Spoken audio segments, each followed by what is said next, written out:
So today I wanted to give my review of 007 First Light. I've mentioned it a couple of videos ago that I did play this game and I finally finished it after around 17 hours or so, and this game released like 2.5 months ago now. I personally didn't get it on release, but I did manage to pick it up a few weeks ago, and I really wanted to play it, but I personally did find that the price tag at launch was quite high for 70 bucks, and I've seen a lot of comments online about how it's very expensive compared to the price, and that price value proposition is not that great.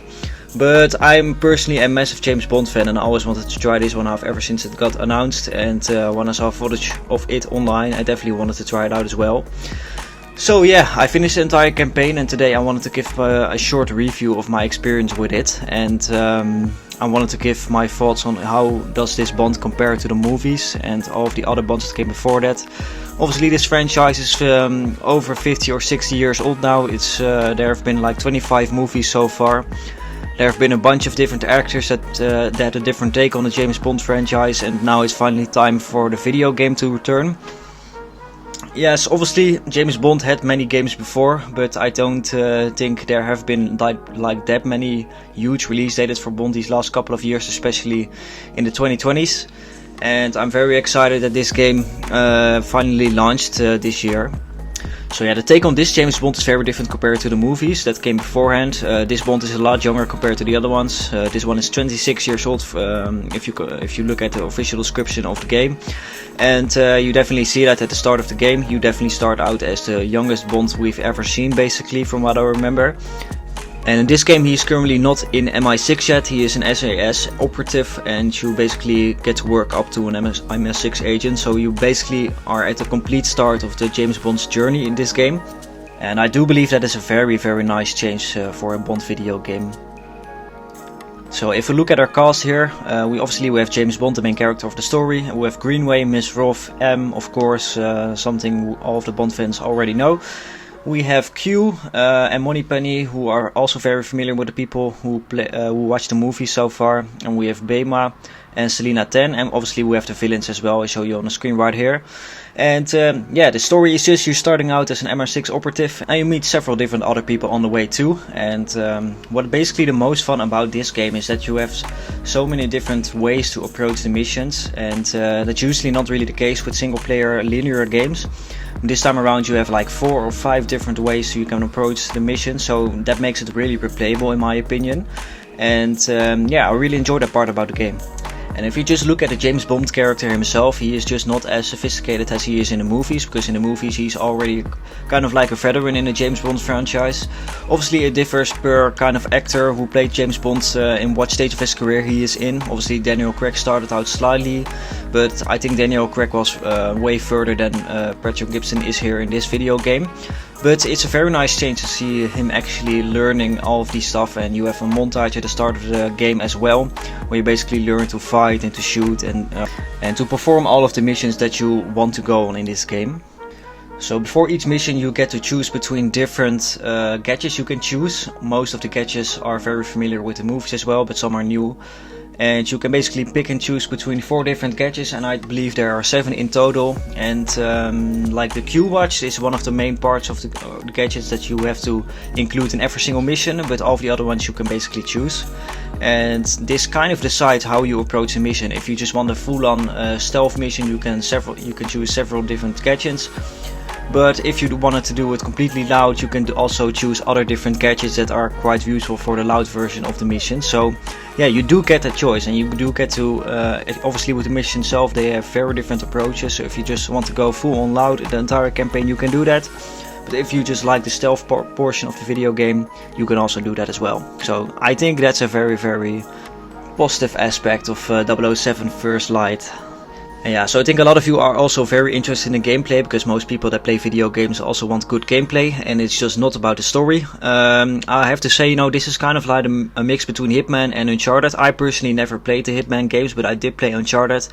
And you can definitely feel the Uncharted vibes in the climbing and stuff, and how some missions are designed. So it feels very familiar to that, and I think if you play the Hitman games, because it's from the same developer, it's also going to feel pretty similar. But do have to say that it also feels uniquely James Bond, and you can feel that through the entire game. So overall, from the gameplay perspective, it just feels nice, it feels responsive, it feels fluid, and especially one of the main great points about this game is the combat, and I think that's one of the main selling points of this game, and it's also one of the things that sold me on buying this one, because the combat for a change looks actually very well put together and very well thought out, and the gunplay feels nice, and you can basically approach all of these combat scenarios in different ways, and you can do some really nice combos as well. It basically feels like you are in an actual James Bond movie. And you know, I've only played it once so far, but this combat makes me want to play it again for over and over again. Obviously you have the tactical simulation as well. I do still have to finish that one.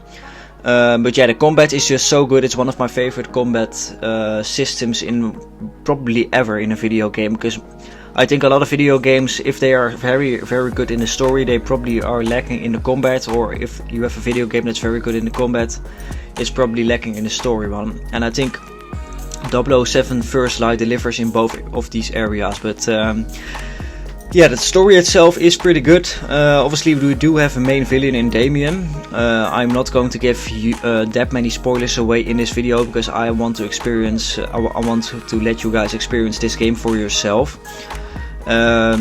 If you ever want to pick it up, you can wait for a sale, maybe a few months down the road. They will put it on sale for like 40 or 30 bucks. But I would recommend to buy it right now, because it's definitely one of the best experience I've had in a single player game these last couple of years. And yeah, if you just see the footage in the background, you see that there are so many creative ways where you can approach the missions. The story is very well put together.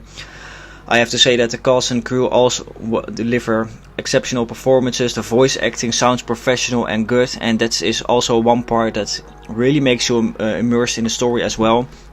Because there are just so many story games out there that, you know, they have a story laid out, but the voice acting sounds kind of bland or dull, or it doesn't really sound believable that they are actual in the situation itself. But I think, you know, Patrick Gibson, obviously he's the main star of this game. He plays James Bond. He puts a very believable performance as James Bond. Although he is younger, he still feels like the same character from the movies. And I think all of the other cast members as well deliver an exceptional performance, and just the voice acting itself stood out to me very much, because it actually makes you feel like you are in the movie. And you know, if you just put a comparison to the movies, I think this story definitely has potential to be put into a movie. I can understand why they put this one in the game, because it's you know, you can do all the different set pieces with this game, and you can kind of go more out there with all of the enemy types.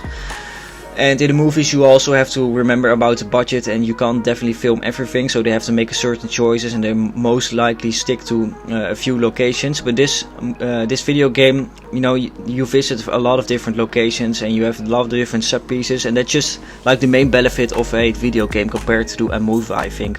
But yeah, I think where 007 First Light mostly shines is obviously the combat scenarios and kind of the creative ways you can you know, express yourself in the combat, because there are just so many different approaches to it, and all of the different set pieces. I think even though you have your cutscenes and stuff where most of the huge set pieces happen, I think even the gameplay itself, like you look in the background here, it looks like a movie every single time you play it. And just these combinations, man, they feel so damn satisfying. I do have to say, you know, the combat itself, it is very hard. It looks quite easy if you look at it in the background here, because you know, I've died quite a few times in this game.